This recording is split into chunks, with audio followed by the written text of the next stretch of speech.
नमस्कार।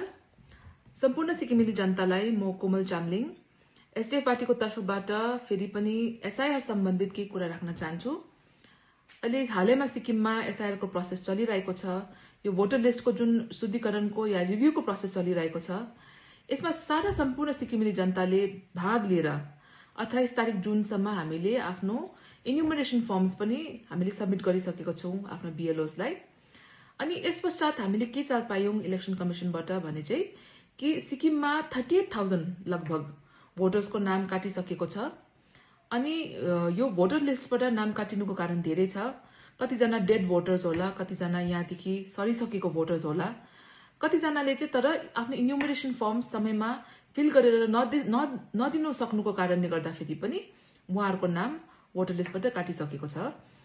अनि अहिले सेकेन्ड प्रोसेस के चलिरहेको छ जसको बारेमा चाहिँ हामी पार्टीको तर्फबाट सिक्किमेली जनतालाई हामी सूचना दिन चाहन्छौं भने चाहिँ अहिले हामी अस्ति भर्खरै सीईओबाट एउटा प्रेस कन्फरेन्स भएको थियो। अनि उहाँले के भन्नुभयो भने चाहिँ कि धेरै भोटर्सको नाम फेरि अहिले फ्ल्याग भएको छ, जसले चाहिँ इन्युमरेसन फर्म्स फिल गरेर सबमिट गर्यो। जस्तै अहिले लेटेस्ट डेटा अनुसार चाहिँ 1,25,000 भोटर्स जसले फर्म फिल गरेर दियो, उहाँहरूको नाम अहिले नोटिसमा आएको छ। उहाँहरूको नाममा नोटिस काटिँदैछ। अनि यो नोटिसको अनुसार चाहिँ उहाँहरू हियरिङमा पनि जानुपर्ने हुन्छ। अनि यो नोटिस चाहिँ किन काटिँदैछ भने चाहिँ एक क्याटेगोरी अफ भोटर्स कस्तो छ भने चाहिँ जसले आफ्नो फर्म फिल गर्यो तर त्यो फर्ममा चाहिँ आफ्नो नाममा स्पेलिङ मिस्टेक्स या आफ्नो बाउबाजेको नाममा स्पेलिङ मिस्टेक्स छ भने चाहिँ उहाँहरूले फेरि पनि गएर हियरिङमा गएर चाहिँ त्यसलाई फेरि शुद्धिकरण गर्नुपर्ने हुन्छ। अनि सेकेन्ड क्याटेगोरी अफ भोटर्स कस्तो छ भने चाहिँ जसले आफ्नो फर्म फिल त गर्यो तर जसको नाम 2002 को भोटर लिस्टमा छैन या आफ्नो बाउबाजेको नाम पनि छैन भने चाहिँ आफ्नो भोटिङ राइट्स प्रुभ गर्नुको लागि एडिशनल डकुमेन्ट्स जे पनि अफिसले माग्छ, जे पनि इलेक्सन कमिसनले माग्छ, त्यो डकुमेन्ट्स लगेर चाहिँ हियरिङमा जानुपर्छ अनि आफ्नो भोटिङ राइट्स प्रुभ गर्नुपर्ने हुन्छ। अनि यसको लागि चाहिँ तपाईहरु कहिले जाने हियरिङको लागि, कुन दिनमा जाने, कुन चाहिँ अफिसमा जाने, यो कुराहरू सबै चाहिँ तपाईहरुको बीएलओसले जब नोटिस दिन्छ त्यति बेला तपाईलाई यो कम्युनिकेट गर्छ, तपाईलाई यो इन्फर्मेसन दिन्छ। अनि त्यो अनुसार चाहिँ तपाईहरुले आफ्नो जति पनि मागेको डकुमेन्ट्स छ, जति पनि मागेको इन्फर्मेसन छ, त्यो तयार गरेर चाहिँ तपाईहरु त्यो रेलेभेन्ट अफिसमा गएर तपाईहरु हियरिङमा पार्टिसिपेट गर्नुहोस्। अनि यो हियरिङमा पार्टिसिपेट गर्नु तपाईहरुले नोटिस यदि पाइहाल्नु भयो भने चाहिँ तपाईहरु जानु एकदमै जरुरी छ। तपाईहरुले यसमा भाग लिनुपर्छ किनभने तपाईहरुको यदि यहाँ भोटर लिस्टमा नाम रहन्छ कि रहँदैन यसले तय गर्छ।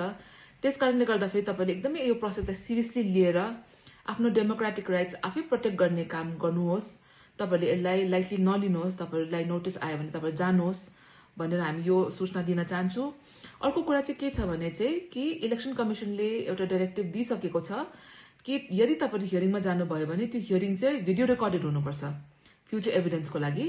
अनि भिडियो रेकर्डिङ भएको छैन भने तपाईहरुले यो पनि रिक्वेस्ट गर्न सक्नुहुन्छ कि भिडियो रेकर्डिङ गरिदिया जाओस् भनेर।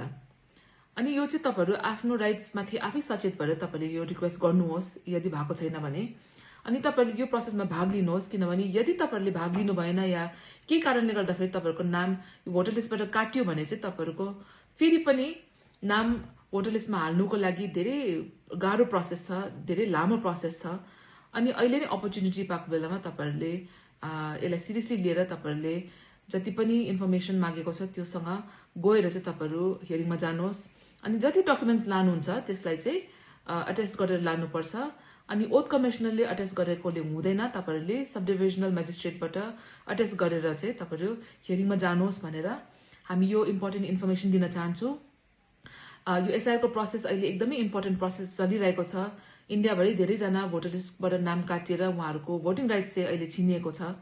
सिक्किमको जनताको त्यस्तो नहोस्। जति पनि यहाँनिर लिगल हाम्रो यहाँनिर भोटर्स छ, जति पनि तपाईहरु राइटफुल भोटर्स छ, तपाईहरुको भोटिङ राइट्स यहाँनिर प्रोटेक्ट हुनुपर्छ भनेर हामी सिक्किम डेमोक्रेटिक फ्रन्ट चाहन्छौं। त्यसकारणले गर्दाखेरि तपाईहरुलाई सचेत गर्नको लागि हामीले यो भिडियो जारी गर्दैछौं। हामी सिक्किम डेमोक्रेटिक फ्रन्ट पार्टी एउटा डेमोक्रेटिक पार्टी जो 1 वर्ष, 2 वर्ष, 5 वर्ष होइन तर सिक्किमेली जनताको लागि डेकेड्स को काम गरेको छौं। डेकेड्स देखि हामीले तपाईहरुको हक अधिकारलाई बचाउने, प्रोटेक्ट गर्ने काम गरेको छौं। आज पनि हामीले गरिरहेको छौं एज एन अपोजिसन पार्टी। अनि तपाईहरुलाई यो सूचना दिँदै तपाईहरुको राइट्स माथि आफै तपाईहरु सचेत हुनुपर्छ। तपाईहरूले यो आफ्नो अमूल्य भोटिङ राइट्स, आफ्नो डेमोक्रेटिक राइट्सबाट तपाईहरू वञ्चित नहुनुहोस्। कोही पनि यहाँको राइटफुल भोटर्स आफ्नो भोटिङ राइट्सबाट वञ्चित नहोस् भनेर हामी चाहन्छौँ। त्यस कारणले गर्दाखेरि तपाईहरूलाई यो हामीले इन्फर्मेसन दिँदैछौँ। अनि अर्को कुरा, तपाईहरूलाई केही पनि इन्फर्मेसन चाहियो या तपाईहरूलाई केही कन्फ्युजन छ, एसआईआर सम्बन्धित केही कन्फ्युजन छ, तपाईहरूलाई केही फर्दर एडिसनल इन्फर्मेसन चाहिन्छ भने तपाईहरूले हाम्रो एसडिएफ पार्टीको काडर, हाम्रो लिडर्सहरूलाई कन्ट्याक्ट गर्न सक्नुहुन्छ, हाम्रो पार्टीलाई कन्ट्याक्ट गर्न सक्नुहुन्छ। अनि तपाईँहरूले हेल्प गर्नको लागि हामी जहिले पनि रेडी छौँ। तपाईँहरूको हक र अधिकारको प्रोटेक्सनको लागि हामी जहिले पनि अगाडि बढ्नेछौँ भन्दै म एसडिएफ पार्टीको तर्फबाट यो छोटो मेसेज जारी गर्दै तपाईँहरूसँग बिदा लिन चाहन्छु। धेरै धेरै धन्यवाद।